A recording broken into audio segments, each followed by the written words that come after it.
आचार्य जी आ गए, इस विषय में बाद में बात करते हैं। सबको सादर नमस्ते। चलिए मंत्र पाठ।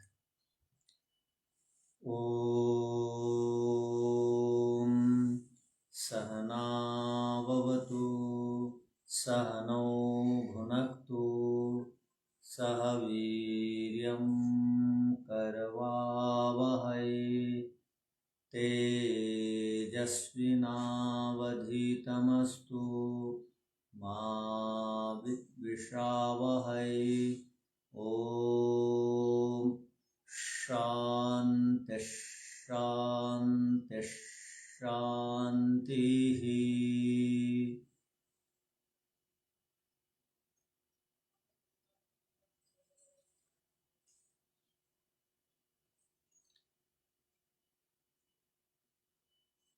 न्याय दर्शन का हम अध्ययन कर रहे हैं।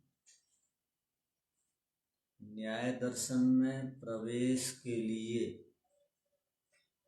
जो आवश्यक महत्वपूर्ण सिद्धांत हैं, आवश्यक जानकारियां हैं, उनको समझने के लिए प्रयत्न कर रहे हैं। न्याय दर्शन को पढ़ने से लाभ क्या प्राप्त होता है, न्याय की जीवन में उपयोगिता क्या है, न्याय को व्यवहार में लाने से लाभ किस प्रकार प्राप्त होता है, न्याय के बिना हमारा जीवन दुख से युक्त हो जाता है और जीवन में पग पग में हानि उठानी पड़ती है। जो न्याय को पढ़ लेता है वह न्यायकारी ईश्वर का वास्तविक उपासक बन जाता है। न्याय बराबर प्रमाण। न्याय का अर्थ होता है प्रमाण। ऋषियों ने 4 प्रकार की विद्याएं उपदेश के माध्यम से संसार में स्थित प्राणियों के लिए प्रदान की। उन 4 विद्याओं में एक विद्या है, एक शास्त्र है, न्याय विद्या, न्याय शास्त्र। इसी न्याय शास्त्र को ही आन्वीक्षिकी विद्या या आन्वीक्षिकी शास्त्र कहते हैं। 4 प्रकार की विद्याएं सब मनुष्यों के लिए प्रदान की गई हैं। उन 4 विद्याओं का नाम है वेदत्रयी। एक प्रथम विद्या को शास्त्र को कहते हैं वेदत्रयी। द्वितीय जो विद्या है उसको कहते हैं आन्वीक्षिकी शास्त्र या विद्या। तृतीय विद्या का नाम है वार्ता। वार्ता। और चतुर्थ विद्या को कहते हैं दंड नीति। ये 4 प्रकार की विद्याएं हैं। इन चारों विद्याओं से हमें परिचित होने की आवश्यकता है। इन चारों में भी महत्वपूर्ण विद्या है आन्वीक्षिकी विद्या, न्याय विद्या। इसलिए न्याय दर्शन का एक नाम है आन्वीक्षिकी शास्त्र। न्याय दर्शन का ही दूसरा नाम है प्रमाण शास्त्र। न्याय दर्शन का ही तीसरा नाम है तर्क शास्त्र। तर्कशास्त्र, और इसी को हम लोग न्याय दर्शन के नाम से जानते हैं। तो आन्वीक्षिकी, न्याय शास्त्र, प्रमाण शास्त्र, तर्क शास्त्र, इस ग्रंथ का ये अलग अलग नाम है। तो न्याय का अर्थ हो गया प्रमाण। प्रमाण का अर्थ है जिससे पदार्थों का ठीक ठीक ज्ञान होता है। प्रमाण के बिना जीवन जीवन नहीं कहलाता। प्रमाण के बिना मनुष्य मनुष्य नहीं रहता। उसका व्यवहार, उसका उठना बैठना सब राग द्वेष मोह से युक्त हो जाता है। तो प्रमाण और प्रमाता और प्रमेय और प्रमिति, जिस प्रकार दुनिया में 4 प्रकार की विद्याएं हैं, उसी प्रकार दुनिया में 4 प्रकार के पदार्थ हैं।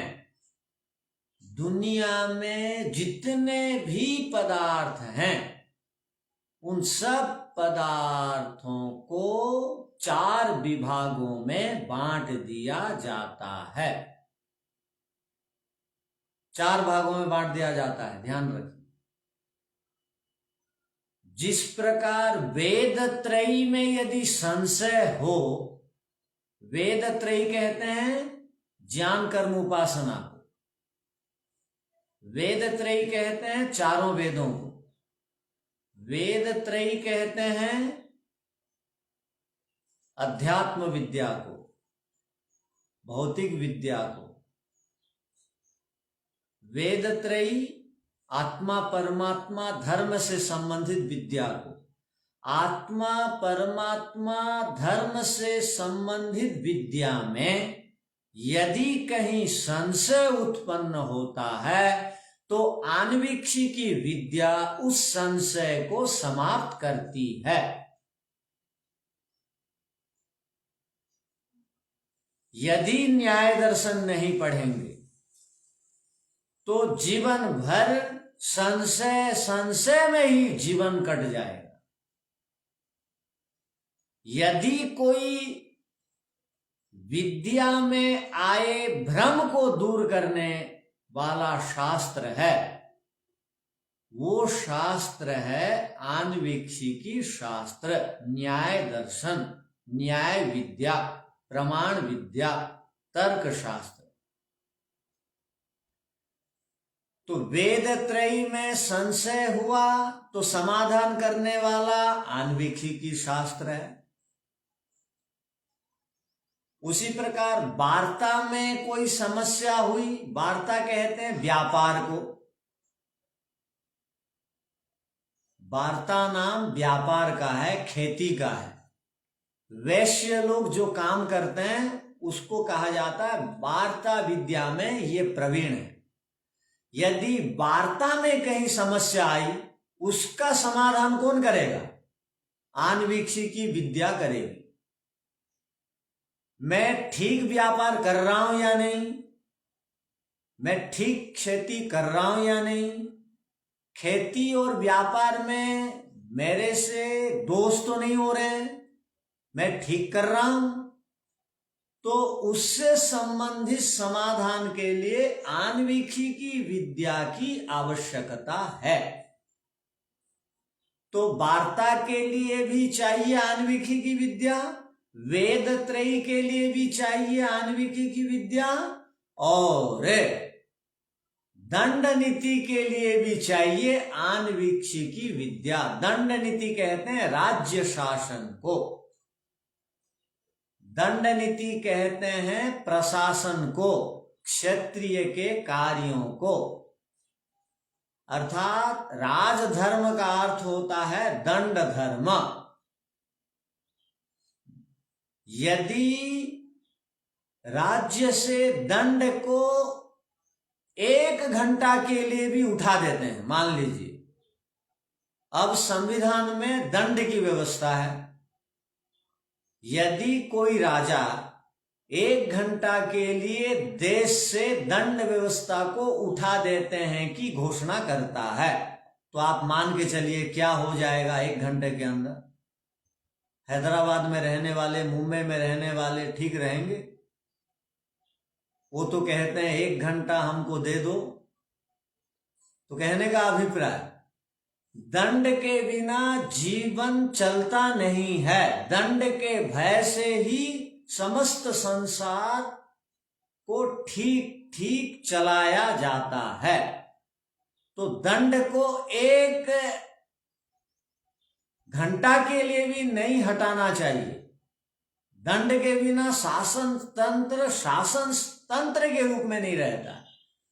तो दंड किसको देना चाहिए, कब देना चाहिए, कितनी मात्रा में दंड देने की व्यवस्था है शास्त्रों में की गई है, ये सारी की सारी बातें षष्ठ समोल्लास में भी है और ये सारी बातें दंड नीति शास्त्रों में भी है।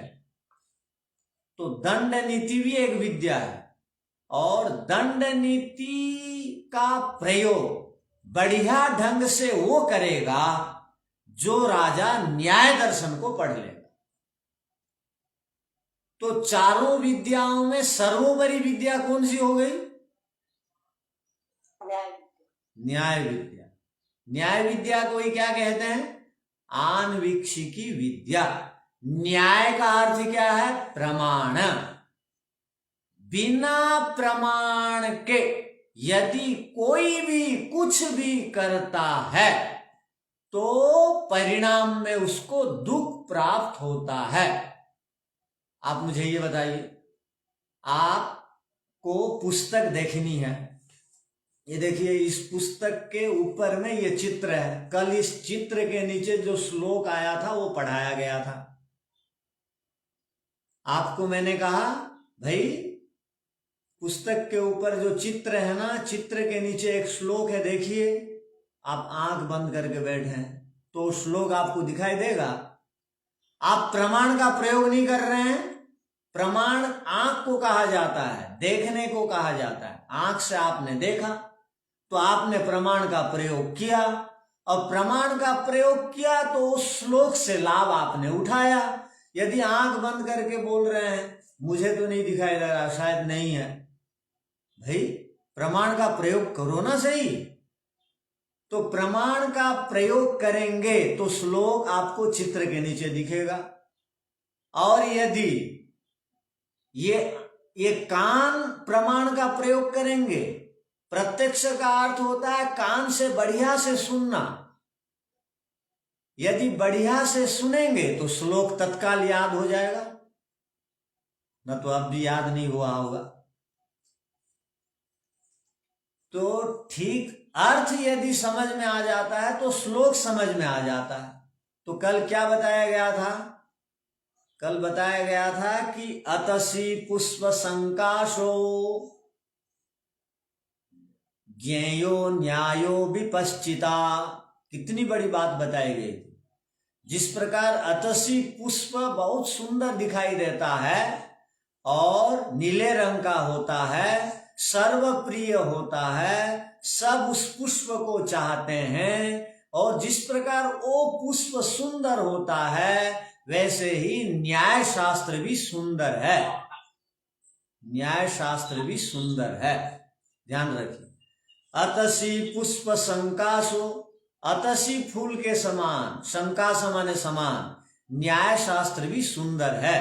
और जो न्याय शास्त्र को जानता है, ज्ञेय समझता है, वो विपश्चिता, वो पंडित कहलाता है। हर एक पंडित को, और जो भी पंडित बनना चाहता है उन लोगों को न्याय शास्त्र से जुड़ना चाहिए। ये कल बात बताई गई थी। और न्याय शास्त्र को जो जान लेता है वह सिंह के समान मुख वाला हो जाता है, उसके अंदर निर्भयता आ जाती है और वो आक्रामक हो जाता है। ये भी कल हमने पढ़ा था। असत्य के विरुद्ध में आक्रामक होकर के लड़ता है सिंह के समान, और वो किसी से डरता नहीं है। वाद विवाद शास्त्रार्थ करने के लिए डरता नहीं है, बोलने के लिए डरता नहीं है, सच बोलने के लिए डरता नहीं है। निर्भयता महर्षि दयानंद जी वाली उसके अंदर आ जाती है, स्वामी श्रद्धानंद जी वाली निर्भयता आ जाती है। किसके पास? जो न्याय शास्त्र को पढ़ेगा। ये कल बताया गया था। सिंह अस्य, ये अस्य माने मुख, दक्षिणे सूत्रम, और दाहिने हाथ में उसके सूत्र होंगे, पाश होगा। वो पाश से सबको बांधेगा, मुंह में ही जवाब देगा, उत्तर देगा। जवाब माने समाधान करेगा, झूठ बोलने वालों को रोकेगा।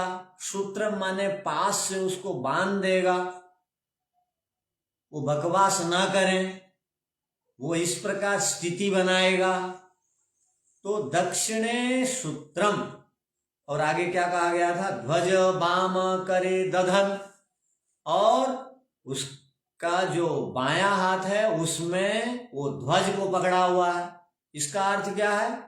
वो हर समय विजय ही विजय को प्राप्त होगा, वो अपना झंडा हर जगह गाड़ेगा। न्याय दर्शन पढ़ने वाला अपना झंडा हर जगह गाड़ेगा। न्याय दर्शन पढ़ने वाला कभी पराजित नहीं होगा। न्याय दर्शन पढ़ने वाला सबके मुंह को, झूठ बोलने वालों के मुंह को बांधेगा, और न्याय दर्शन पढ़ने वाला वो निर्भयी होगा, निशंक होगा, आक्रामक होगा, पराक्रमी होगा, और न्याय दर्शन पढ़ने वाला पंडित कहलाएगा। और न्याय दर्शन सबको प्रिय होना चाहिए, अतसी पुष्प के समान। ये कल का सामान्य संकेत था। आज हम विचार कर रहे हैं कि 4 प्रकार की विद्याएं हैं और 4 प्रकार के पदार्थ हैं दुनिया में।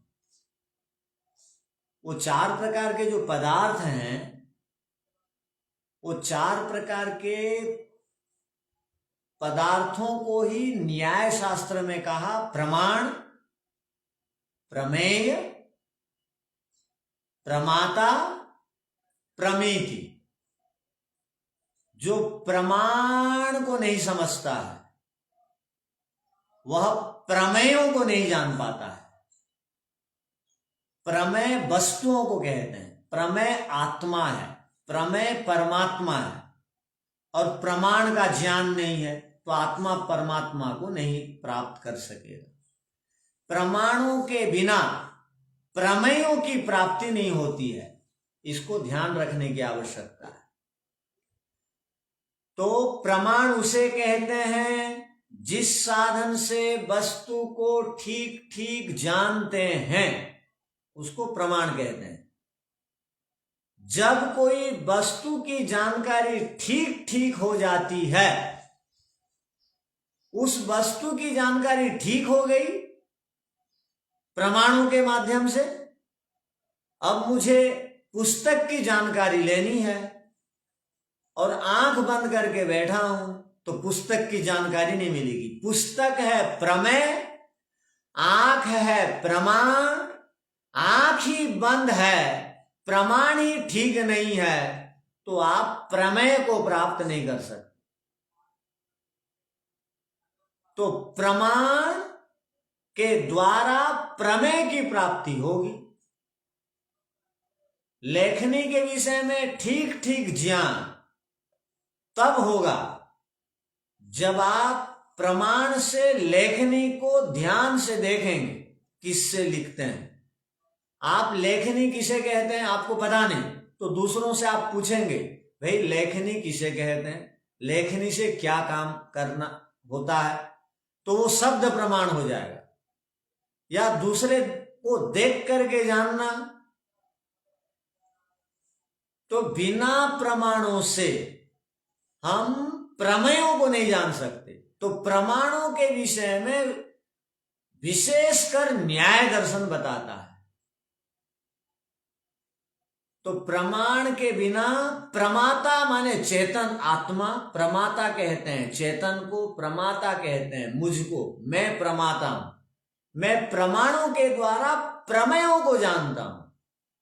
मैं प्रमाता प्रमाणों के द्वारा प्रमेयों को जानता हूं। प्रमेयों के बिना सुख नहीं है। प्रमाण का प्रयोग ठीक नहीं करेगा प्रमाता चेतन, चेतन को प्रमाता कहते हैं। प्रमाता देखता है, सुनता है, सूंघता है, चखता है, स्पर्श करता है, तब एक पदार्थ का विशेष ज्ञान प्राप्त करता है, प्रमेय को प्राप्त करता है। तो बाह्य प्रत्यक्ष प्रमाण 5 प्रकार के हैं। आंतरिक प्रत्यक्ष प्रमाण 1 प्रकार का है, वो मन से प्राप्त पदार्थों को किया जाता है। तो आंतरिक प्रत्यक्ष मन इंद्रिय से और बाह्य प्रत्यक्ष 5 ज्ञानेंद्रियों से। हम 5 ज्ञानेंद्रियों से 5 विषयों से संबंधित ज्ञानों को प्राप्त करते हैं। तो हमको प्रमाण की भी आवश्यकता है।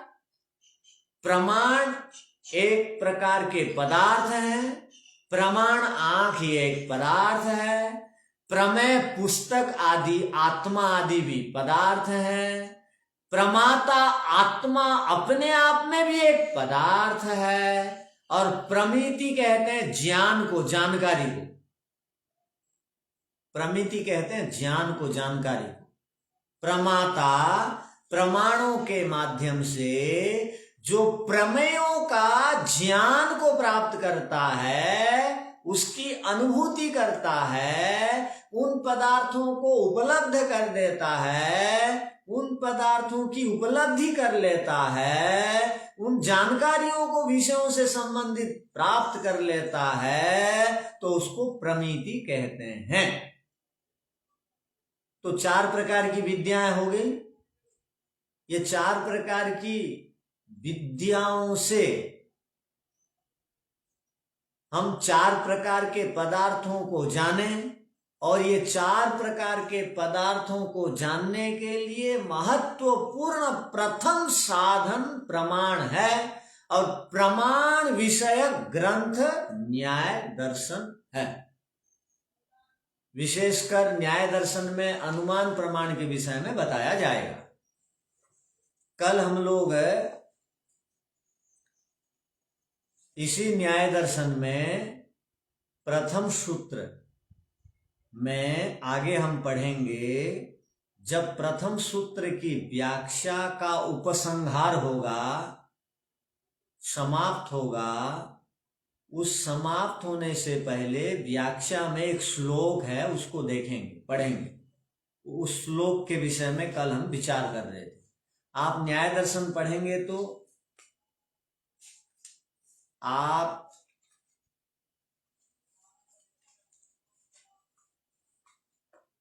किन लाभों से लाभान्वित होंगे।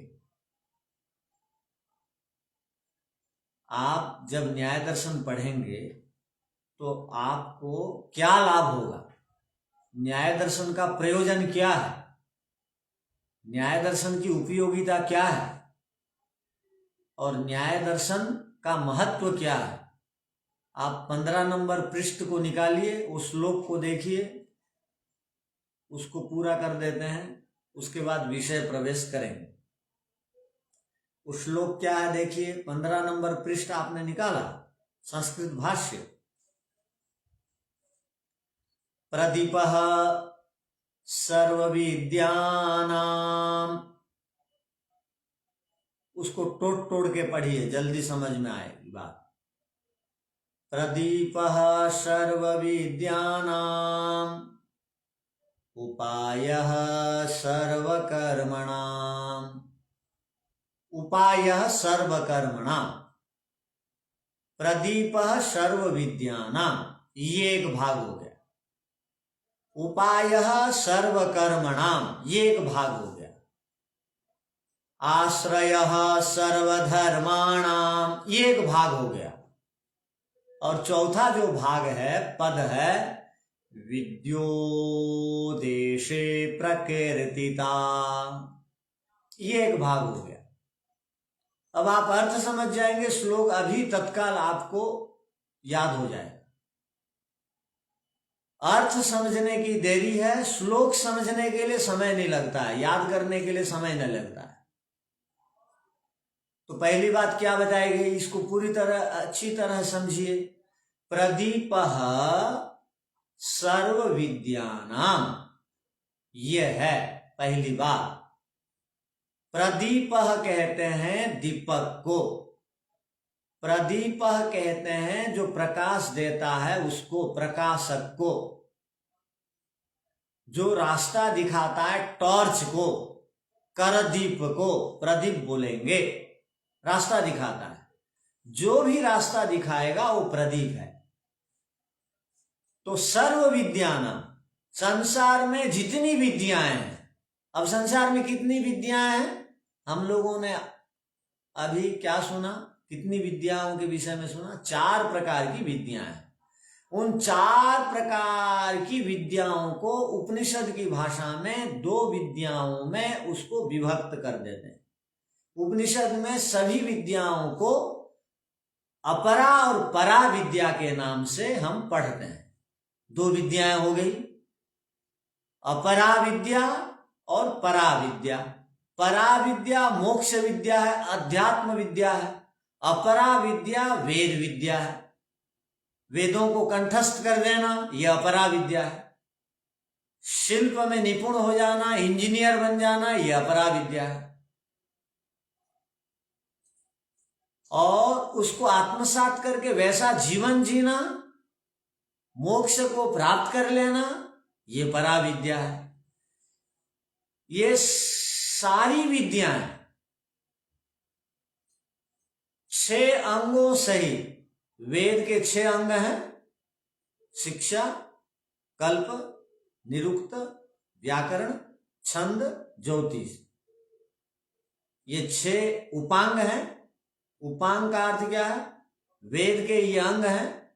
वेद रूपी गृह में प्रवेश करने के लिए इन 7 शास्त्र रूपी दरवाजा या द्वार होकर के आपको वेद रूपी गृह में प्रवेश करने का अवसर मिलेगा। आपको चाबी मिल जाएगी, घर में घुसने की चाबी है ये उपांग, ये वेदांग, ये वेद के अंग है, इसलिए इनको वेदांग कहा जाता है। और दर्शन शास्त्रों को उपांग कहा जाता है। तो ये वेद के अंग है। तो ये वेद के अंग और 4 वेद, ब्राह्मण ग्रंथ, ये सब अपरा विद्या। और परा विद्या ईश्वर का ज्ञान हो जाना, ये परा विद्या है, अध्यात्म विद्या है। तो यहां क्या कहा गया श्लोक में, प्रदीपः सर्व विद्यानाम, सभी विद्याओं तक पहुंचाने वाली न्याय विद्या है, आन्वीक्षी की विद्या है। आप सभी विद्याओं को भली भांति समझना और जानना चाहते हैं तो वो प्रदीप बन करके, आधार बन करके सभी विद्याओं को आपकी आंखों के आगे प्रकट कराने वाली विद्या न्याय विद्या है। जिस प्रकार, ध्यान रखना, जिस प्रकार सूर्य संसार के सभी पदार्थों को हमारी आंखों के आगे प्रकट करता है, प्रकाशित कर देता है, तब हमारी आंखें सूर्य के प्रकाश से प्रभावित होकर के उन पदार्थों को देखती हैं। उसी प्रकार न्याय विद्या आंखों के समान है, सूर्य के प्रकाश के समान है। वो आपको सभी विद्याओं को आपके आगे ला करके रख देगी,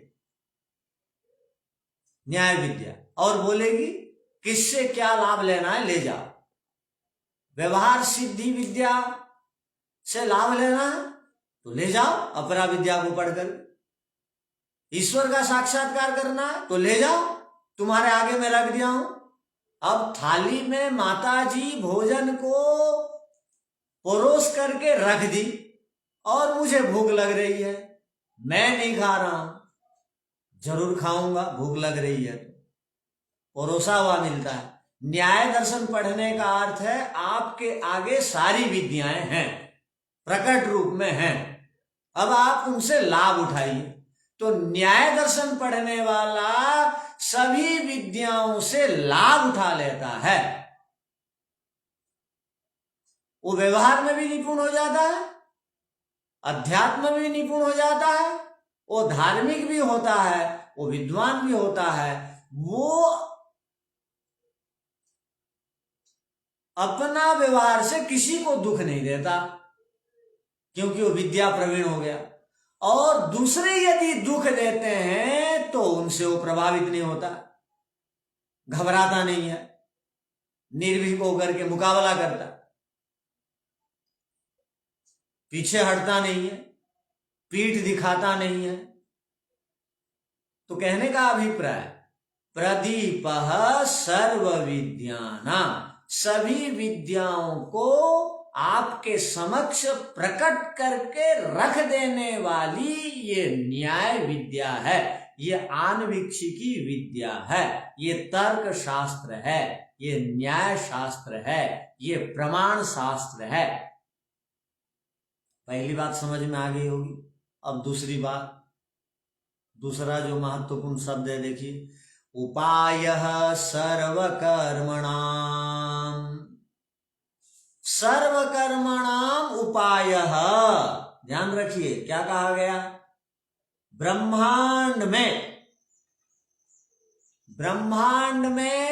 विद्यमान सभी विद्याओं को प्रकाशित करती है न्याय विद्या, और ब्रह्मांड में जो भी आत्माएं हैं जो कि कर्म करती हैं, वो किस प्रकार की कर्मों को आत्माएं करेंगी, ये बातें न्याय दर्शन पढ़ने से समझ में आ जाती। न्याय दर्शन को पढ़ने के बाद व्यक्ति वाणी से किस प्रकार कर्म करेगा, मन से किस प्रकार विचार करेगा, और शरीर से किस प्रकार कर्म करेगा, वो निश्चिंत होकर के निर्भयता से उन कर्मों को करेगा जिन कर्मों का परिणाम मोक्ष होगा, दुख निवृत्ति होगी।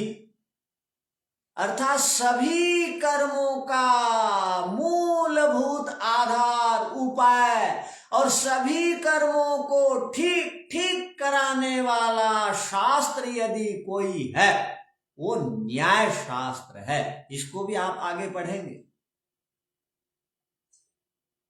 अर्थात आप लोगों का कर्म पवित्रतम होगा, आप लोगों का कर्म निष्काम होगा, आप मिश्रित और सकाम और शुभ अशुभ कर्म से ऊपर उठ जाएंगे। आपको बोलते समय और विचार करते समय किस प्रकार बोलना है और किस प्रकार विचार करना है, ये बोध यदि कोई देता है, वो न्याय शास्त्र देता है। आप योग दर्शन में पढ़े हैं कि अहिंसा, किसी को वाणी से भी कष्ट मत दो, न तो हिंसा कहलाएगी। अब ये ज्ञान पक्ष था, इसको कर्म में किस प्रकार उतारना है, अब ये न्याय दर्शन आपको बताएगा कि आप जब तक वाणी का प्रयोग नहीं किए हैं, विचार को मन में रखे हैं, तब तक आपका वो विचार किसी को कष्ट नहीं देता है, किसी को सुख नहीं देता है। यदि आपने मन में रखे हुए विचारों को वाणी से प्रकट कर दिया ना, अब वो विचार वाणी से प्रकट होते ही वो अब दूसरों को या तो कष्ट देगा या तो सुख देगा। अब आपका जो मन का विचार है, वो वाणी के माध्यम से जो प्रकट में आया, वो किस प्रकार का विचार आप प्रकट में ला रहे हैं, ये जो सूक्ष्म सिद्धांत और बातें हैं, ये न्याय दर्शन पढ़ने से आप ठीक ठीक विचारों को वाणी में प्रकट रूप में लाएंगे, गलत विचारों को प्रकट रूप में लाएंगे ही नहीं, उसको मन के अंदर ही दफना देंगे, उसको समाप्त कर देंगे। गलत विचार आया तो समाप्त करने की विधा न्याय दर्शन आपको सिखाएगा, और ठीक विचार किस प्रकार आप वाणी से प्रकट करेंगे, कर्म से करेंगे, वो भी सूक्ष्म बातें ये न्याय दर्शन हमको कहेगा। तो न्याय दर्शन से कर्म भी सुधार, न्याय दर्शन से विद्या में भी पवित्रता और सात्विकता।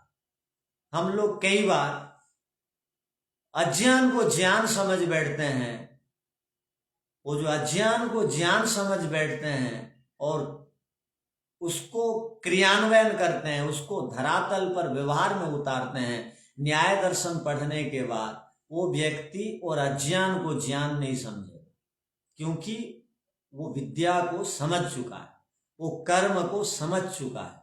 कर्म का और विद्या का आधारभूत ग्रंथ है ये न्याय दर्शन। अब तीसरी बात देखिए, आश्रयः सर्वधर्माणाम, आधार है सभी धर्मों का। धर्म तो एक है, वैदिक धर्म, तो भी यहां पर बहुत सारे धर्म होते हैं कहा गया। अब लेखक लिख रहा है, उसकी दृष्टि कहां पर है, किस दृष्टि से लिख रहा है, आपको वो भी बात पकड़ने की जरूरत है। अब यदि 4 आश्रम हैं, चारों आश्रमों का अपना अपना धर्म है, इसलिए अनेक धर्म होते हैं। 4 वर्ण हैं तो उन वर्णों का अपना अपना धर्म है, कर्तव्य है, तो अनेक धर्म हो गए। ब्राह्मण का धर्म अलग, क्षत्रिय का धर्म अलग, वैश्य का धर्म अलग, शूद्र का धर्म अलग, सन्यासी का धर्म अलग, वानप्रस्थी का धर्म अलग, और गृहस्थ का धर्म अलग, ब्रह्मचारी का धर्म अलग। बहुत सारे धर्म हैं। इन सभी धर्मों का और ये सारे धर्मों के विषय में जितने शास्त्र हैं, धर्म विषय चर्चा करते हैं, उन सब शास्त्रों के सूक्ष्म विषयों का आधार, अर्थात उन शास्त्रों में जिन जिन आश्रमों के लिए, जिन जिन वर्णों के लिए जो जो धर्म की बात लिखी गई है, उसको यदि सही सही समाधान दे करके उस धर्म को पालन कराने वाला कोई शास्त्र है। भाई मैं गृहस्थी हूं, तो गृहस्थ का धर्म क्या होता है, न्याय दर्शन पढ़ने के बाद वो उसका धर्म को नहीं छोड़ेगा। आप गृहस्थी हैं, गृहस्थ का धर्म निभा रहे हैं, अब न्याय दर्शन पढ़ने के बाद निभाएंगे। 5 यज्ञ करते हैं आप,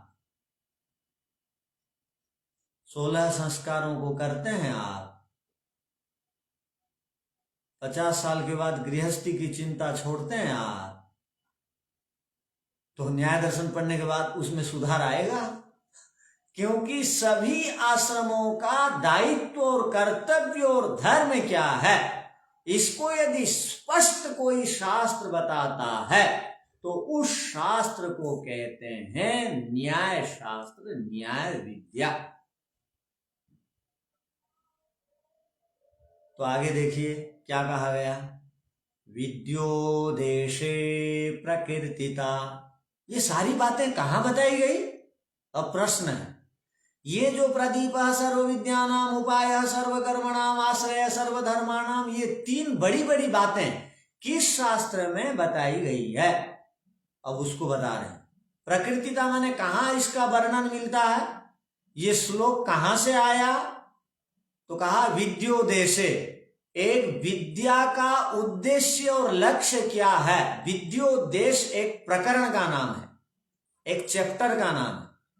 कौटिल्य अर्थशास्त्र में एक चैप्टर है,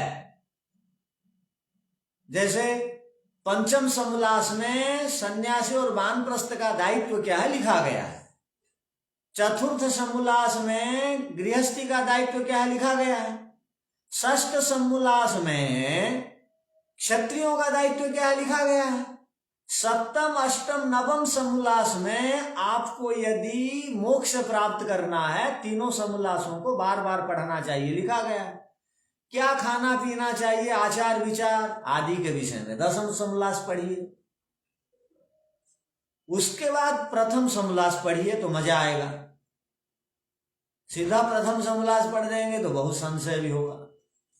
तो सप्तम अष्टम नवम को बार बार पढ़िए।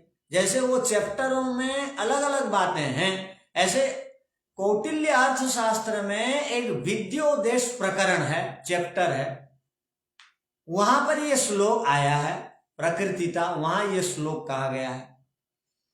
और जो कौटिल्य अर्थशास्त्र को लिखने वाला कौन है, वो आचार्य चाणक्य है।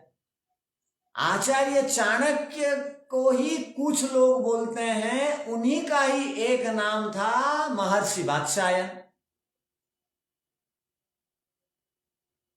महर्षि वात्स्यायन उन्हीं का ही एक नाम था, कुछ लोगों का कहना है। ये बात कब और ठीक ठीक समझ में आएगी, आती है जब कौटिल्य अर्थशास्त्र की शैली, संस्कृत भाषा की शैली देखते हैं और यहाँ की संस्कृत भाषा की शैली देखते हैं, वो समान समान लगता, शैली एक जैसी है। तो उस समानता को देख करके जो चाणक्य थे वही वात्स्यायन हैं। वो चाणक्य पुत्र थे इसलिए उनको चाणक्य कहा जाता है। और वो कुटल, उनके पूर्ववर्ती लोग कुटिल थे, उनके बाद ये उत्पन्न हुए इसलिए इनको कौटिल्य कहा जाता है।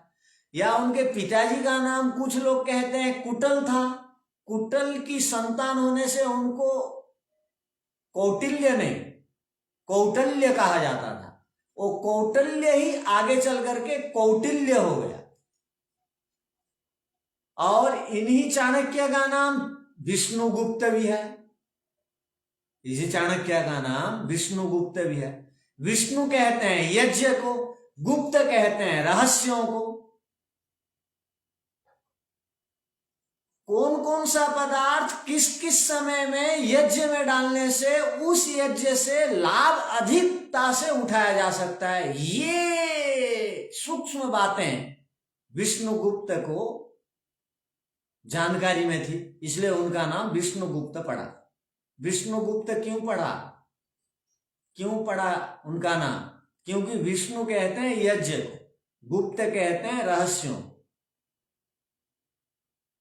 तो यज्ञ में कौन कौन सा पदार्थ किस किस परिस्थिति में डालेंगे। आपको यदि मधुमेह की शिकायत है तो मधुमेह से संबंधित जड़ी बूटियों को डाल करके यज्ञ करिए तो मधुमेह का लाभ होगा। यदि आपको और कोई समस्या है तो उस समस्या से समाधान करने वाली जड़ी बूटियों को यज्ञ में डालिए।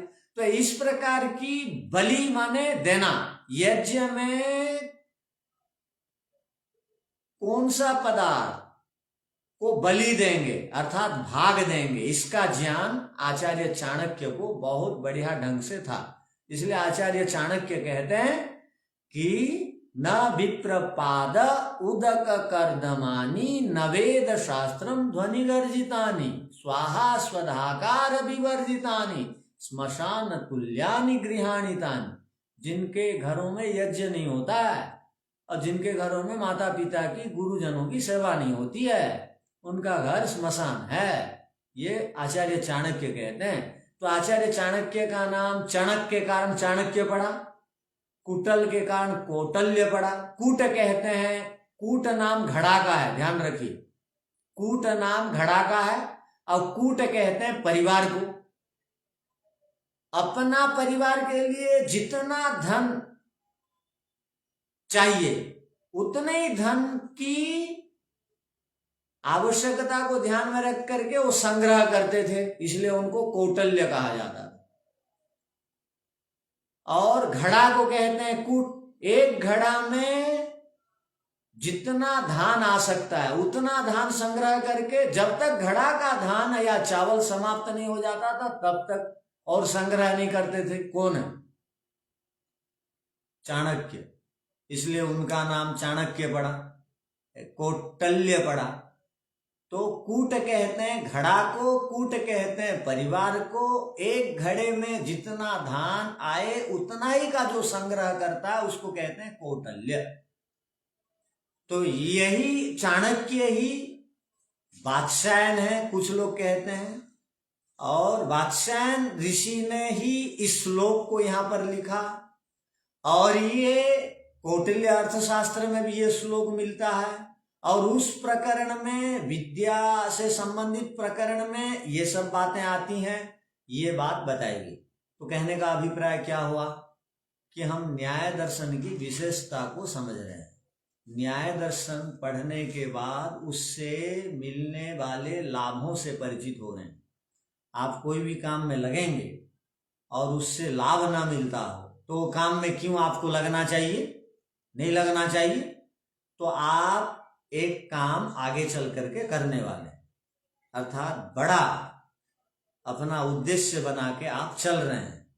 तो आप जो जिस प्रयोजन में आप लगे हैं उस प्रयोजन का फल आपको सुख मिले, अर्थात पुरुषार्थ का फल आपको मोक्ष मिले। और न्याय को पढ़ने से मोक्ष और जीवन का ध्येय की सिद्धि किस प्रकार होती है, ऐसे हमारे शास्त्रकारों ने जो जिन वचनों को यहाँ दिया है उन वचनों से हम परिचित हो रहे थे। अब आगे और भी हम भूमिका को और भी विस्तार से समझेंगे। तो आज की कक्षा को इन्हीं शब्दों के साथ यहीं पर विराम देते हैं। ओम शांति शांति शांति। सबको साथ नमस्ते।